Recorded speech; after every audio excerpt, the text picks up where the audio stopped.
కానీ వాళ్ళ కోట గారు నాకు ఆల్మోస్ట్ 86లో అనుకుంటా అరుణకిరణం సినిమాతో పరిచయం. ఆ రోజు నుంచి ఈ రోజు వరకు అన్న అన్ననే తో ప్రేమగా చూసే మనిషి మా మధ్యలో. ఇదే ఇల్లు, మా ఇల్లు ఏదో ఎదురుగుండా ఆఫీస్ ఉండేది. నాకు దగ్గర 7-8 ఏళ్ళు ఎదురు బదురు ఇంట్లో ఉండేవాళ్ళం. సినిమా ఇండస్ట్రీకి చాలామంది వస్తారు, సినిమాల్లో వేషాల కోసం వస్తారు, లేకపోతే డబ్బుల కోసం వస్తారు, ఏదో చేస్తారు. ప్యాషన్తో వచ్చేవాళ్ళు చాలా తక్కువ మంది ఉంటారు. అందులో ఒకడు కోట గారు. ఆయన వేషం అంటే పాత్ర నటులంతా అట్లాగే ఉండారు. తర్వాత వచ్చిన తరం, మా తరం వచ్చినాక వచ్చిన కోట గారు కమిట్మెంట్, క్యారెక్టర్ ఎలా ఉంటుంది, క్యారెక్టర్లో డైలాగ్ మాడ్యులేషన్ ఎట్లా ఉంటుంది, గెటప్ ఎట్లా ఉంటుంది, ఏ క్యారెక్టర్ చేస్తే ఎట్లా అని 750 సినిమాలు చేశాడు.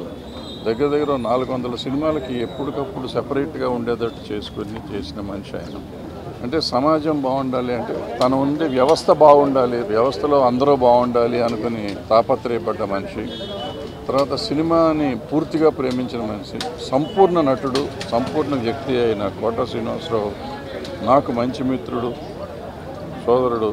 ఆయన మన మధ్య లేకపోవటం నాకు చాలా బాధాకరంగా ఉంది.